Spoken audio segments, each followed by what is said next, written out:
Gracias por sintonizar A Primera Hora, un programa pensado para ti. Señores, gracias por continuar con nosotros aquí en A Primera Hora, que recibimos. Hoy tenemos una playa de invitados especiales. Y el primero de esta mañana es nuestro querido doctor Rafael Sánchez Cárdenas, exministro de Salud, pero también quien se desempeña como titular de la Secretaría de Salud del Partido de la Liberación Dominicana. Buenos días, doctor, ¿cómo está usted? Estoy bien. ¿Está bien? Mucho mejor estando acá. Usted nos tenía un poco botado, doctor. A primera hora. A primera hora. Primera horita lo trajimos para acá. Mucho trabajo. ¿Verdad que sí? Usted sabe que la semana pasada... ¿Sabe? Cuando uno queda desempleado tiene que empezar a gestar nuevos trabajos. No, pero yo sé que a usted trabajo le sobra. Y sobre todo me dicen que ha estado mucho por el Cibao. Así es. Sí. Mire, usted sabe que voy a empezar directo con uno de los temas que ha suscitado la atención en los últimos días, desde la semana pasada, el jueves, que salió una publicación por un error, porque quisieron presentar el Departamento de Equidad e Igualdad de Género, o Igualdad y Equidad de Género, el orden, presentaron una maestra en un salón de clase con unos estudiantes, hicieron la foto de que se está trabajando, pero, oh sorpresa, porque la foto detrás, en la pizarra, se veía la unidad 1, que decía hombre y mujer, mírela ahí, hombre y mujer no nacen, se hacen. Ahí está un poco cortada la imagen. Si me la pudieran colocar completa la imagen para que se vea lo que dice, exactamente, exacto, complétenla para que se vea. Hombre y mujer no nacen, se hacen. Construcción social del género y las identidades. Y nosotros empezamos a atacar al Ministerio de Salud porque primero pensábamos que era educación que lo estaba impartiendo. Vemos que la comunicación viene un tuit del Ministerio de Salud, pero del Ministerio de Salud nos responden diciendo que eso es un documento del 2019 y estaba firmado por usted. Yo ahí dije, bueno, yo estoy segura que el doctor Sánchez Cárdenas no sabía que eso lo tenía. Dígame si yo me equivoqué con relación a eso. ¿Qué usted conoce de este documento? Y si aquí en República Dominicana se está impartiendo la ideología de género, diciendo que un hombre o una mujer no nacen, sino que se hacen según la construcción social de cada quien. Mira, mi punto de vista es de que hay una combinación de los dos elementos, no en términos de si se es hombre o mujer. Eso es un fenómeno biológico determinado que no va a cambiar. De que en la construcción humana haya factores sociales, no tengo la menor duda de eso. Y muchas de las expresiones que el género tiene están vinculadas a eso, pero siempre mediada por un marco social determinante en ese sentido en la construcción.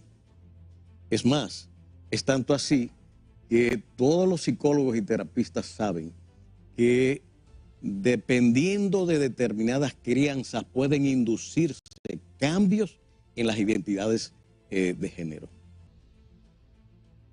Eso lo saben todos los sexólogos y que son condicionantes en ese sentido.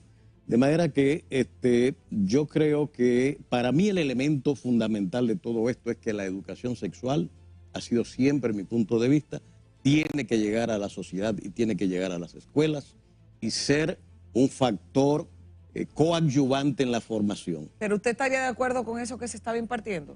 Bueno, es que yo no sé lo que se estaba impartiendo ahí, o sea, ahí lo que hay es una foto. Yo no sé los contenidos que allí se estaban manejando y sobre la base de la foto pues no puedo tener una opinión determinada. Por ejemplo, ese concepto que está acá, que es lo que se ve y es lo que salió en la prensa, la construcción social del género y de las identidades. Acabo de explicar, hay algunos elementos en casos determinados que son condicionados por crianza, factores sociales, digámoslo. Pero en términos generales no estoy de acuerdo con ese punto de vista. Yo creo que en lo fundamental, y esa ha sido la historia humana, la gente nace varón y hembra. Y en el trajinar social cultural, pues van desarrollando sus identidades, sus comportamientos, incluso dentro de todo esto, el machismo como una expresión también de género, se desarrolla condicionada por razones culturales y sociales. De manera que ese es mi punto de vista en ese sentido. Doctor, a mí me gustaría, con el conocimiento que usted tiene, sobre todo que le tocó enfrentar primero el tema de la pandemia y demás que todos recordamos. Una radiografía rápida del sistema de salud actual, de las cosas que usted se mantiene viendo y que conoce. Bueno, el sistema de salud desde hace mucho tiempo, y fue una de mis ilusiones cuando llegué al ministerio, de tratar de producir algún cambio estructural, que es lo que no se ha producido. Y yo creo que en el horizonte del sistema desde hace muchos años está planteado el tema de la estrategia de atención primaria de salud, el reforzamiento del primer nivel de atención y el aumento del financiamiento de estos componentes en contra de centrar toda la prestación de servicios en segundo y tercer nivel, encareciendo la prestación y el funcionamiento del sistema. Yo creo que ahí está el foco principal de los cambios estructurales que hay que dar, y en segundo lugar el tema del financiamiento, porque la salud, como dice Julito Jacín, es un derecho, pero tiene un costo. Entonces, ¿cómo se financia eso?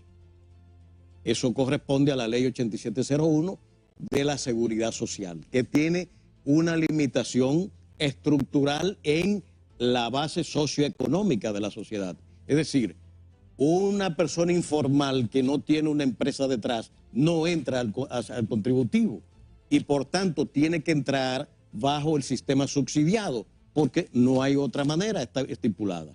Ni siquiera el contributivo subsidiado se ha podido desarrollar.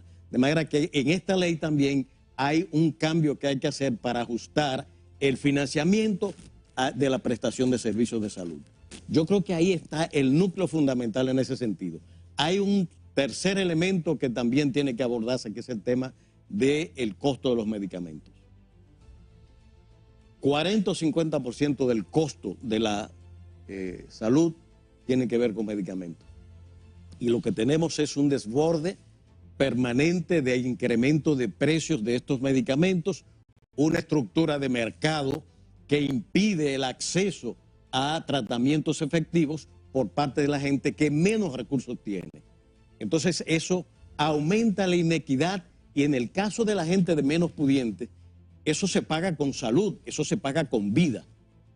Hay ejemplos, por ejemplo, cruciales que ustedes recordarán cuando en un momento el director de compras y contrataciones decía que el sistema de alto costo es insostenible y que eso debía quitarse.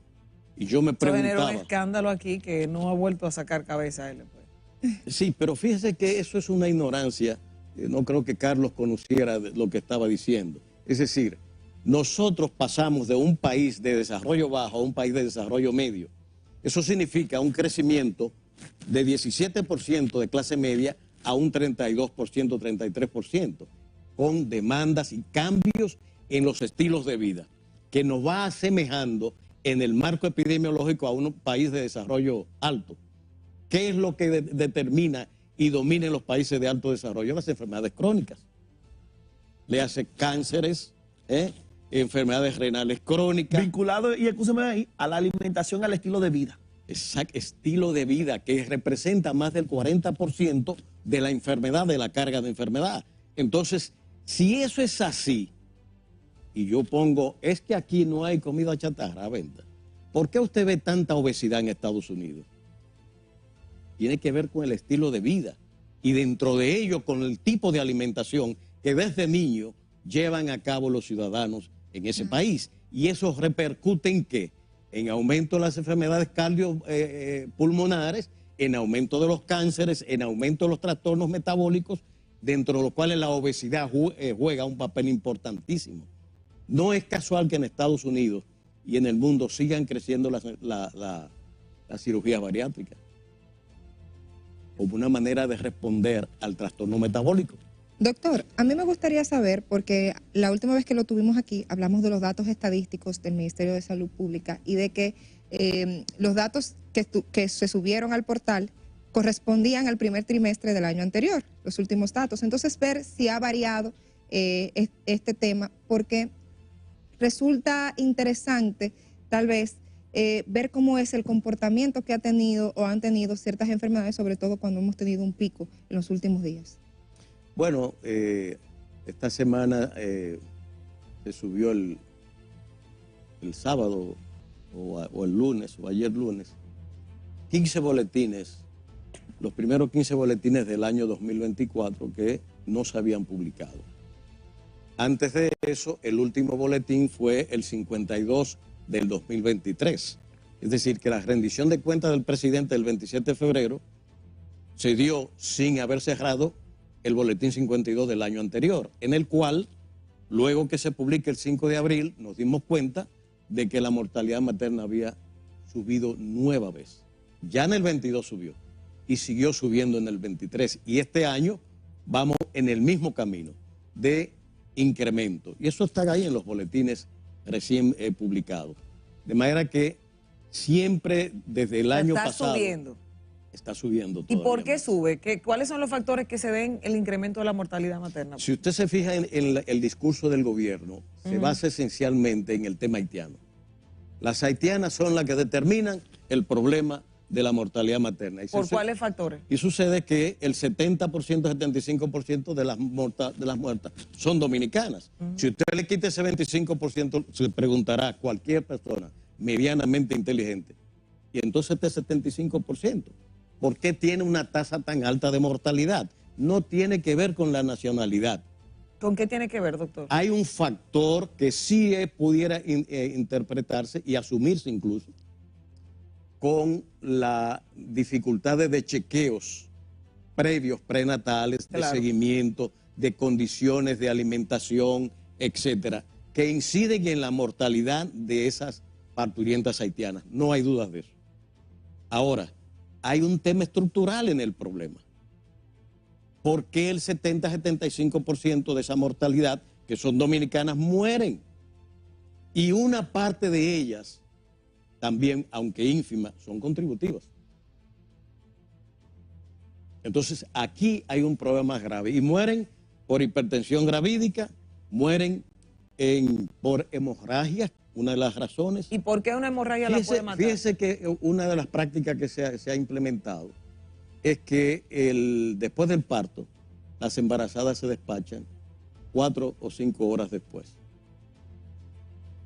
Y luego en su casa empieza el sangrado y en el retorno o cualquier tardanza, pues se producen estos problemas. De modo pues que aquí hay una revisión estructural que hay que hacer, pero creo, y eso fue lo que propugnamos durante nuestra gestión, desarrollar el Plan Nacional de Lucha contra la Mortalidad Materna, que se implementó en el año 19 y que produjo un resultado de 94 muertes por cada 100.000 nacidos vivos. ¿Qué era Descendiendo cuánto antes? de 109, es decir, bajó 14 puntos en un año. Pero eso estaba acompañado por una labor social en toda la ribera de los Sama. Con cada 15 embarazadas teníamos pagado por el ministerio un acompañante. Que dicho sea de paso, la mortalidad materna es la primera meta del Objetivo de Desarrollo Sostenible vinculado a la salud, que es el número 3. Correcto. Es el primero, porque es el más trascendental. Y las dos principales causas de muerte es la hemorragia o la preeclampsia que puede dar con relación a eso. Y tiene un factor vinculante al tema de la sangre también, que conste, ¿verdad? Así es. Doctor, preguntarle por las declaraciones del ministro de Salud Pública referente al impacto o a la creciente ola del COVID-19 y la decisión de que no se va a comprar más vacunas en el caso de los procesos de vacunación de los adultos, sino que solamente serán para menores, creo que de 10 años, decía el ministro de Salud Pública. Bueno, yo creo que comprar vacunas ya en esta situación ha demostrado, incluso el proceso de vacunación, que tener 2, 3, 4, 5, 6, 7, 10 vacunas no impide la reinfección. Por tanto, lo que sí está claro que las personas vacunadas o que tienen inmunidad tienen un comportamiento de la enfermedad mucho más leve y que solamente aquellos pacientes crónicos o de una sobreedad necesitan, en algunos casos determinados por el médico tratante, algún refuerzo. Yo creo que eso es lo único que necesitamos en ese sentido. Lo demás son medidas preventivas. La semana pasada el propio ministerio informaba de una positividad de 28%, ¿verdad que sí? Creo que era. Y bueno, durante la pandemia, desde el inicio, la tasa más alta que se llegó fue de un 36%. Eso nos dice a nosotros el nivel de incidencia que hay en este momento, de muchos procesos que se confunden con gripes y ese tipo de cosas, pero que en realidad, como la gente ya no se hace prueba, se comporta como un proceso gripal o un resfriado, pues sencillamente no determinamos la causa de ese síndrome, digamos, gripal aparente que se tiene, cuando en realidad se trata de una reinfección por COVID. Claro, doctor, usted sabe que yo tengo una curiosidad porque en la semana antepasada, fue la semana antepasada o la pasada, el 14, Día Mundial del Donante de Sangre, nosotros hicimos la campaña que venimos haciendo desde hace 3 años con relación a la promoción a la donación de sangre, y nosotros establecimos y estamos promoviendo que la sangre sea, que esté a tiempo, sea de calidad y gratuita. Aquí estuvieron unas figuras que son de la Hermandad de Donantes de Sangre de La Coruña, España. España es referente mundial del tema de la donación de sangre y órganos, y ellos nos decían por qué en República Dominicana la sangre se vende. Nosotros hemos escuchado de parte de diferentes actores del costo del procesamiento de la sangre, y nos preguntamos, ¿la Seguridad Social no se supone que debería asumir el costo de ese tamizaje para que la gente pudiera, como dona la sangre de manera voluntaria, recibirla igual? Es que la donación de la sangre es un bien público, pero que depende de la cultura de la población para hacer, como hace España, procesos de donación gratuita. La gente cree incluso cuando va a hacerse un hemograma que un tubito de sangre que le sacan es algo muy fuerte, muy serio. Y mucha gente con una pequeña herida que ve un poco de sangre hasta se marea. Hay en la cultura dominicana ese temor al tema de la sangre. Y realmente es algo totalmente como España lo ha revelado y lo evidencia el comportamiento de los españoles, una importancia capital en la donación de sangre habitual de las personas. Es un bien en un país que tiene la incidencia de politraumatismo como tiene el país, vital. Yo creo que la fundación tuya está haciendo o cumpliendo en cierta medida con mayor eficacia la labor que está estipulada en los planes de constitución del Hemocentro Nacional. Porque uno de los primeros objetivos del Hemocentro Nacional era promover la cultura de donación gratuita de sangre. Y el Hemocentro no se siente por ningún lado. Y ahí voy con eso, doctor, porque usted fue el que inauguró el Hemocentro. Así es. En el 2019, el 30 de agosto, con la doctora Margarita Cedeño. Y voy porque creo que es un secreto a voces que hay una situación con el Hemocentro, y creo también que se están maquillando las cifras y las estadísticas, diciéndole al presidente y al país que la donación de sangre está controlada, que en el país se tiene la sangre que se necesita. Eso es mentira. Y los usuarios de esto que tienen que salir cada vez que van a operar a un paciente saben que tienen que depositar 1 o 2 pintas y tienen que buscar o un donante o comprar.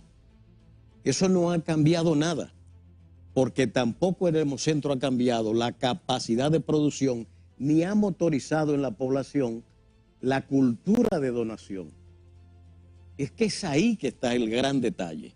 Entonces, con una institución que era un paradigma, incluso recuerdo muy bien los catalanes que nos acompañaron en este proceso, la ilusión que todos teníamos de que al fin íbamos a tener una institución rectora para la sangre, y todo eso se desmoronó. Doctor, porque la política de sangre sencillamente que debía organizarse desde ahí no se llevó a cabo, no se cumplió. Es más, el personal que se mandó a Barcelona a formarse prácticamente fue desmantelado y despedido. Y han traído ahí a cualquiera que pasa por la esquina a que venga a ocupar una posición ahí. Así no se puede llevar una política de sangre en un país que se respete.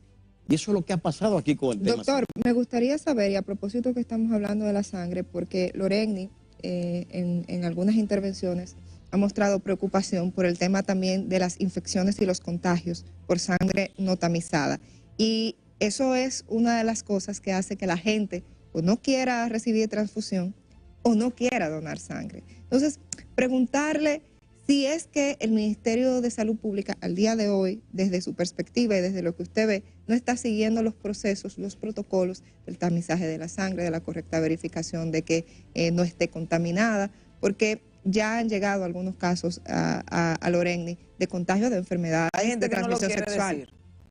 Yo tengo varios casos de gente que tiene VIH que no se atreve a decirlo públicamente. Y a mí me da un poco de rabia porque yo sin una evidencia no puedo someter eso. Correcto. O sea, si yo tengo gente, una persona en Baní, otra persona en una provincia fronteriza, que fueron transfundidos y que la transfusión les devino en una enfermedad que vino con esa misma situación. Y hoy yo no puedo presentarle al país a esa persona para decirle cómo realmente se está manejando eso. El Laboratorio Nacional realiza cantidades de pruebas de manera gratuita. Entonces, dentro de ellas las pruebas sanguíneas. ¿De qué manera se puede justificar que el Estado, el Ministerio de Salud Pública, mediante el presupuesto público, no puede financiar una donación de sangre y garantizar a quien la va a recibir que esta sangre está en condiciones adecuadas para la transfusión? No hay manera de justificar eso. No hay manera. De manera que el financiamiento del tamizaje de la sangre es una responsabilidad del Estado, sobre todo si el Estado va a asumir la necesaria política de inducción de la donación gratuita de sangre. Si yo te doy la sangre en un centro nacional, laboratorio nacional, ¿me van a cobrar a mí el tamizaje? Pero ¿y el bien que te estoy entregando para uso de todos esos politraumatizados, de la cantidad de personas que se están operando y que necesitan una o dos pintas de sangre y muchas veces más? De manera que eso es sencillamente cháchara de la politiquería que trata de ocultar el fallo en una política pública como ha sido el de la sangre. No hemos avanzado, al contrario, estamos retrocediendo en política de sangre. Esa es la realidad. Doctor, se ha tratado un tema a nivel nacional, que es el tema de la reforma fiscal. Se dice que una de las necesidades por las que se basa la reforma es para poder implementar el tema de salud, sobre todo la política del primer nivel de los centros de salud. Entonces yo quiero que usted me diga más o menos si eso podría ser así, qué costo tendría y que si durante su gestión, qué tanto se pudo avanzar en ese tema y con qué cantidad de recursos. Mire, hay dos cosas que me parece que cuando se habla de reforma fiscal saltan a la vista. ¿Cómo explicar la solicitud de una reforma fiscal cuando lo que se alegaba era que los chelitos les rendían? Y que la explicación era de tipo ética y no propiamente de que existían fondos, sino fondos mal administrados. Y ahora nos vienen con el cuentecito de que tenemos que hacer una reforma fiscal que está planteada en la Estrategia Nacional de Desarrollo. Pero lo que la Estrategia Nacional de Desarrollo plantea es una reforma integral que permita apuntalar un eje de desarrollo nacional. Es para financiar eso que plantea la Estrategia Nacional de Desarrollo, dentro del cual el componente salud está integrado. Pero si usted de un 27% sube a un 40% el déficit de las EDES por mala administración, con esa diferencia se financia lo que necesita salud pública. Porque estamos hablando de más de 1.000 millones de dólares. 1.700 millones de dólares. Entonces, ¿de qué estamos hablando? Usted con 1.000 millones de dólares, usted financia la atención primaria, el reforzamiento del primer nivel de atención, mejora la adquisición de medicamentos, promuevo incluso las compras colectivas de países latinoamericanos, reforzando el Comisca con Centroamérica, buscaría incluso con el Cono Sur un mecanismo también de compra masiva de medicamentos básicos que permitan bajar los costos de los medicamentos. Y remozaría de manera que y remozar lo que haya que remozar. No, y los hospitales, y ahí me gustaría tener su valoración sobre hospitales que se entregaron nuevos. Y la ciudad sanitaria Luis Eduardo Aybar, yo que iba a hoy está decir, en nosotros no le hemos preguntado de la Entonces, ciudad. me gustaría saber su perspectiva, porque yo que conozco la emergencia del Gautier, que conozco la del Moscoso Puello, que he ido al Calventi, yo sé lo que se vive ahí.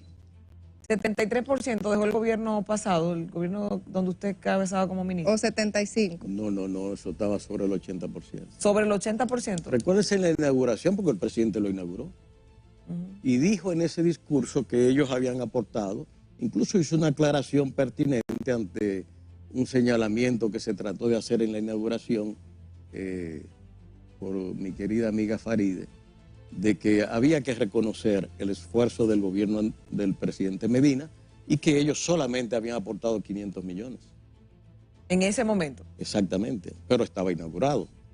Ahora, si usted inaugura, ¿por qué no empieza la operación? ¿Qué pasó ahí, doctor? El director de la ciudad sanitaria, el profesor José Joaquín Puello, lo ha explicado muy bien. Es decir, no basta con usted ir a inaugurar, sino que se necesita la contratación de personal, de recursos, para iniciar las operaciones. Eso es un hospital de cuarto nivel, altamente complejo, que necesita un recurso humano también caro y procedimientos también caros. De manera que lo que había era proveer los recursos y el apoyo al profesor José Joaquín Puello para que éste iniciara junto a su equipo la implementación de la apertura y la puesta en operación. Eso era todo lo que se necesitaba. Hoy veo en la prensa que el INVI está diciendo que en julio se va a aperturar la parte de emergencias, de cirugía en Sécano y una parte de pediatría también. Pero quedan cosas pendientes. De manera que mi recomendación es, y le he dicho, que el presidente debe tomar eso en sus manos, de que vaya él mismo, que se ponga al frente de eso y ponga en operación la ciudad sanitaria. Es que se necesita, y le agrego algo más, que era una de las discusiones que teníamos poco antes de la terminación del hospital, hasta con el propio presidente Medina, la necesidad de implementar el reforzamiento del primer nivel de atención en toda esa área con unidades de atención primaria, para evitar que pase lo mismo que está pasando en el Moscoso Puello. El Moscoso Puello yo creo que cada 2 o 3 años hay que remodelarlo, porque la carga que tiene ese hospital es de tal naturaleza, de que no hay manera de conservar eso en buen estado. Las emergencias se dañan al año, año y medio, ya no sirven. Ahí ni los aires funcionan, doctor. Todo se deteriora, porque está llegando a esos hospitales de segundo y tercer nivel una demanda que puede detenerse en primer nivel y en las unidades de atención primaria, mediante acciones preventivas, y que desde allí se refieran a estos centros ya los casos que sean necesarios y devuelto a ese primer nivel de atención. Eso es fundamental. Claro que sí, doctor. Queremos agradecerle porque usted siempre está presto para el llamado cuando le necesitamos. Y ojalá que usted se diera una visita más frecuente, de suelta a Santiago, venga para acá, a atender estos cartones de este lado yo, que lo necesitamos. Los cartones se atienden siempre, sí. uno va y viene y se mantiene al día. Pero debo aprovechar y decirle al ministro de Salud que continúe la publicación periódica de los boletines epidemiológicos en la página del Ministerio de Salud Pública. La información, y hoy el presidente hace un llamado a los funcionarios de que tiene que servirse la información pública. El boletín epidemiológico es de publicación obligatoria, así como se le exige a una clínica, a un hospital que reporte los casos de notificación obligatoria. El ministerio tiene que hacer públicos los boletines semanales, cada semana, de manera que la población esté informada de cómo va el movimiento de esos procesos y esas enfermedades. Eso es imprescindible. Y yo, la publicación de esos 15 boletines, aunque sea un paquete, lo que quisiera es que semanalmente vayamos actualizando las estadísticas nacionales en ese sentido. Atención al ministro de Salud, Víctor Atala, el exministro de Salud, el doctor Rafael Sánchez Cárdenas, hace esta solicitud porque ya empezó el ministro. Empezó a actualizó varias de las cosas que estaban ahí. Y eso es bueno y positivo. Y eso es muy importante y positivo. Correcto. Gracias al exministro de Salud, doctor Rafael Sánchez Cárdenas, a ustedes. No se muevan, en breve regresamos con más entrevistas y más comentarios aquí en La Primera Hora. No te despegues ni